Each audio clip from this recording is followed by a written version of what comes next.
नमस्कार। आज फिर मैं आपके लिए हिंदी विषय के अंतर्गत CBSE board class 10 Hindi course बा स्पर्श गद्य खंड के अंतर्गत पाठ बड़े भाई साहब, जिसके लेखक हैं प्रेमचंद। इस पाठ से संबंधित आज हम एमसीक्यूज़ का पार्ट 2 लेकर आए हैं। पार्ट 1 में हमने 1 से 42 प्रश्न कवर किए थे। अब पार्ट 2 शुरू करते हैं, तो चलो शुरू करते हैं। प्रश्न नंबर 43, प्रेमचंद उर्दू में किस नाम से लेखन कार्य करते थे? विकल्प धनपत राय, नवाब राय, अमृत राय, विपिन राय। तो इसका सही उत्तर क्या होगा? नवाब राय के नाम से लेखन कार्य करते थे। अगला प्रश्न नंबर 44, लेखक यानी लेखकों ने छोटा भाई के सिर पर किसकी नंगी तलवार लटकती रहती थी? विकल्प गुरुजी की डांट की, परीक्षा की चिंता की, गृह कार्य करने की, बड़े भाई साहब की डांट की। तो सही उत्तर होगा बड़े भाई साहब की डांट की। प्रश्न नंबर 45, चक्रवर्ती राजा किसे कहते हैं? विकल्प जो भूमंडल का स्वामी हो, जो चक्र बनाने का काम करता है, जिसकी उंगली में चक्र हो, जिसने क्षत्रिय राजाओं को पराजित किया हो। तो इसका सही उत्तर होगा जो भूमंडल का स्वामी हो। प्रश्न नंबर 46, अंधे के हाथ बटेर लगना मुहावरे का अर्थ है? विकल्प बिना योग्यता के बहुत अधिक मिलना, कीमती पक्षी का मिलना, बहुत प्रयास करने के बाद कुछ प्राप्त होना, बहुत सारा धन प्राप्त होना। तो सही उत्तर होगा बिना योग्यता के बहुत अधिक मिलना। अगला प्रश्न नंबर 46, प्रेमचंद का देहांत कब हुआ था, अर्थात मृत्यु? विकल्प सन 1930 ईस्वी में, सन 1820 ईस्वी में, सन 1936 ईस्वी में, सन 1960 ईस्वी में। तो सही उत्तर होगा इसका सन 1936 ईस्वी में। प्रश्न नंबर 47, बड़े भाई साहब के कथनानुसार पहले के ज़माने में लोग 8वीं पास करके क्या बन जाते थे? विकल्प नायब तहसीलदार, डिप्टी मजिस्ट्रेट, समाचार पत्रों के संपादक। सभी विकल्प सही हैं, तो इसका सही उत्तर होगा सभी विकल्प सही हैं। प्रश्न नंबर 48, जिस समय बड़े भाई साहब 14 वर्ष के थे, उस समय लेखक की उम्र क्या थी? विकल्प 9 साल, 13 साल, 5 साल, 11 साल। तो इसका सही उत्तर होगा 9 साल। प्रश्न नंबर 49, लेखक को 1 घंटा भी किताब लेकर बैठना खाली स्थान लगता था। विकल्प बहुत अच्छा, कम अच्छा, सालों बैठना जैसा लगता था, पहाड़ लगता था। तो सही विकल्प होगा लेखक को 1 घंटा भी किताब लेकर बैठना पहाड़ लगता था। अगला प्रश्न नंबर 50, ऐरा गहरा नत्थु खैरा मुहावरा किसके संबंध में कहा गया है? विकल्प बड़े भाई साहब के संबंध में, लेखक के संबंध में, पिताजी के संबंध में, अंग्रेजी विषय के संबंध में। तो सही उत्तर होगा अंग्रेजी विषय के संबंध में। अगला प्रश्न नंबर 51, मौका मिलते ही लेखक हॉस्टल से निकलकर कहाँ जाता था? विकल्प घर, भोजनालय, मैदान। तो सही उत्तर होगा मैदान। प्रश्न नंबर 52, लेखक की शालीनता किसमें थी? विकल्प पतंगबाजी में, भाई साहब के हुक्म को कानून समझे, दादाजी का कहना माने, हेड मास्टर की आज्ञा का पालन करे। तो सही उत्तर है इसमें भाई साहब के हुक्म को कानून समझे। प्रश्न नंबर 53, मैं तो खेलते कूदते दर्जे में अव्वल आ गया, यह कथन किसका? विकल्प बहन का, बड़े भाई साहब का, लेखक का, मित्र का।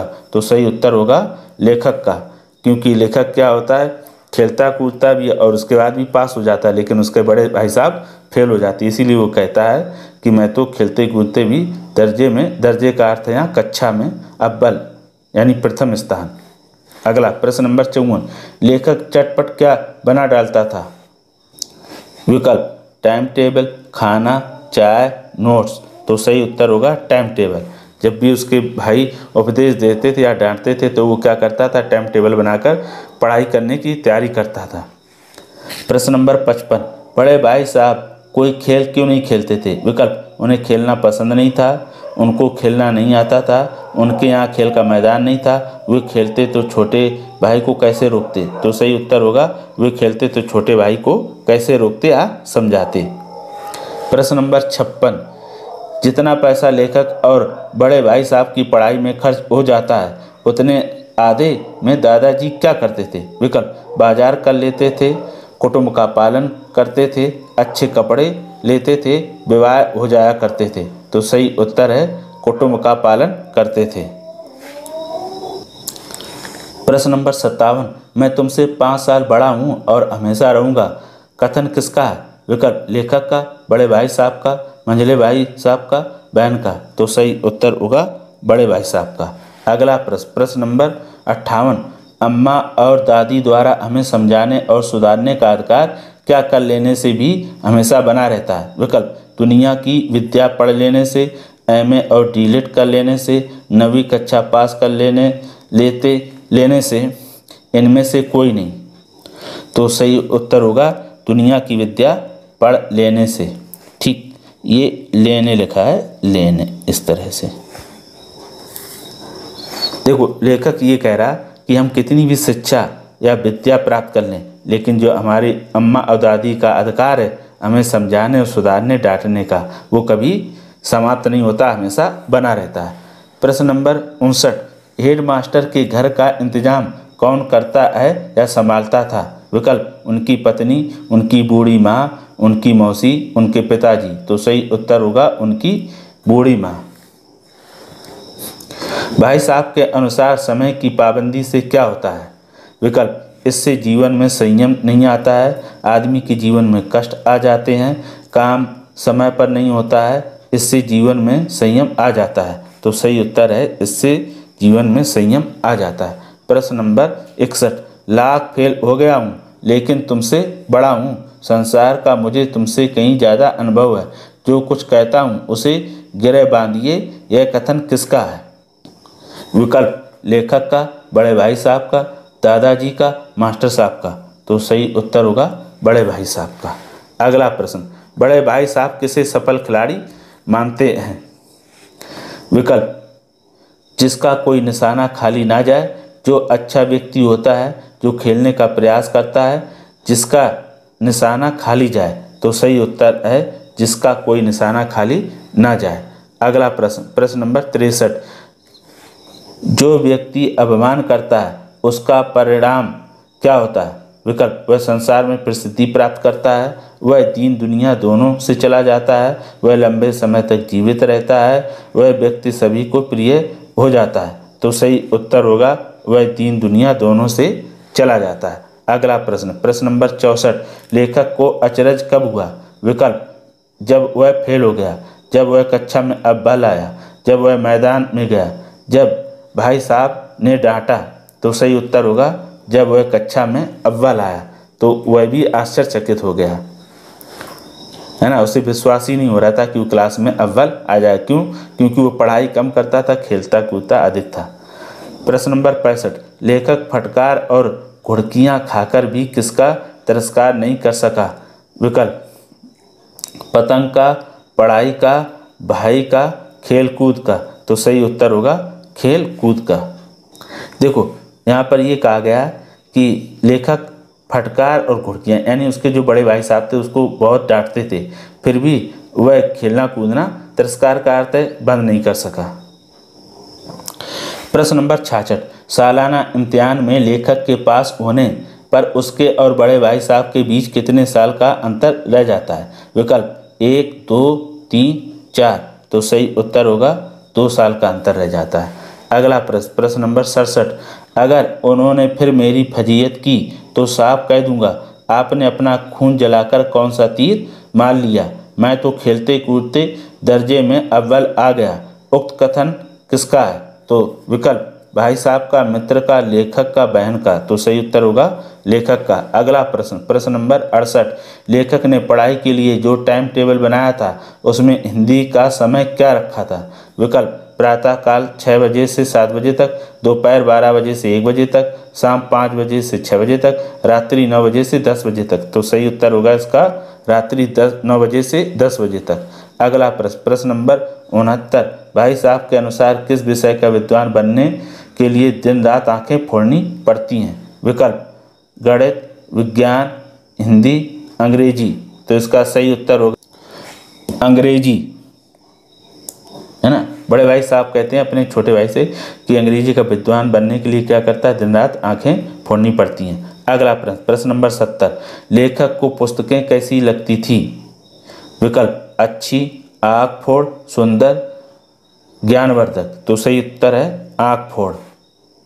लेखक को ये लगता था कि पढ़ना तो क्या है, बेकार में यानी व्यर्थ में आंखें फोड़ना है, यानी समय नष्ट करना है। ठीक है, आगे प्रश्न नंबर 71। लेखक पढ़ने के लिए टाइम टेबल तो बना लेता था, लेकिन उसकी खाली स्थान। विकल्प, एक हफ्ते बाद अवहेलना शुरू कर देता है, चौथे दिन से अवहेलना शुरू कर देता है, एक महीने बाद उसकी अवहेलना शुरू कर देता है, पहले ही दिन से उसकी अवहेलना शुरू कर देता है। तो सही उत्तर है पहले ही दिन से उसकी अवहेलना शुरू कर देता है। यानी लेखक क्या करता है, जब उसके बड़े भाई साहब डांटते तो वो क्या करता है, पढ़ाई के लिए एक टाइम टेबल बनाता है, लेकिन स्वयं ही वो पहले ही दिन से ही क्या कर देता है, उसकी अवहेलना यानी पालन नहीं करता है। अगला प्रश्न नंबर 72। लेखक द्वारा पढ़ाई के लिए बनाया गया टाइम टेबल कैसा लगा। विकल्प, बहुत अच्छा, जानलेवा, सुंदर, अनुशासनहीन। तो सही उत्तर होगा इसका जानलेवा। यानी लेखक ने स्वयं के लिए टाइम टेबल बनाया, उसे वो भी जानलेवा सिद्ध हुआ। अगला सिद्ध हुआ का अर्थ ये कि उसे पसंद नहीं आया कुल मिलाकर। अगला प्रश्न नंबर 73। शाहरुम किस कारण भीख मांग मांग कर मर गया। विकल्प, प्रसिद्धि के कारण, सरल स्वभाव के कारण, अहंकार के कारण, शक्तिहीन के कारण। तो सही उत्तर होगा अहंकार के कारण। अगला प्रश्न नंबर 74। लेखक के भाई साहब किसे खुदा की पनाह मानते हैं। विकल्प, विज्ञान को, अर्थशास्त्र को, अंग्रेजी को, ज्योमेट्री को। तो सही उत्तर होगा ज्योमेट्री को। अगला प्रश्न नंबर 75। लेखक भाई साहब से नज़र बचाकर क्या करता था। विकल्प, क्रिकेट खेलता था, कनकौवे उड़ाता था, पढ़ाई करता था, सिनेमाघर जाता था। तो सही उत्तर होगा कनकौवे उड़ाता था। कनकौवे का अर्थ है यहाँ पर पतंग। प्रश्न नंबर 76। बड़े भाई साहब के उपदेशों का छोटे भाई पर क्या असर हुआ। विकल्प, वह दनादन पास होता गया, वह लगातार फेल होता गया, उसने पढ़ाई छोड़ दी, उसने खेलना कूदना बंद कर दिया। तो सही उत्तर होगा वह दनादन पास होता गया। यानी बड़े भाई साहब उसको उपदेश देते रहते थे, तो वो भय के कारण क्या करता था, थोड़ी बहुत पढ़ाई कर लेता था, इसलिए वो पास होता गया, जबकि बड़े भाई साहब हर बार फेल होते जाते हैं। तो इस तरह से हमने भाग 1 और 2 मिलाकर कुल 76 प्रश्न बनाए। इसमें और भी कम से कम 30 से 35 प्रश्न बन सकते हैं। आप प्रयास करिएगा इसी तरह प्रश्न बनाने का या इसी प्रकार से तैयारी करने का। तो ये जो बहुविकल्पी प्रश्न हैं, जिसको MCQs कहते हैं, आपके लिए बहुत ही उपयोगी सिद्ध होंगे। आप हमें ज़रूर बताइएगा कि ये प्रश्न कैसे लगे, और कोई अगर इस पाठ से संबंधित प्रश्न हो या हिंदी विषय से संबंधित कोई प्रश्न हो तो हमें कमेंट करके अवश्य बताइएगा। तो फिर आज के लिए इतना ही। अब हम फिर मिलेंगे किसी नए विषय के साथ। तब तक के लिए धन्यवाद।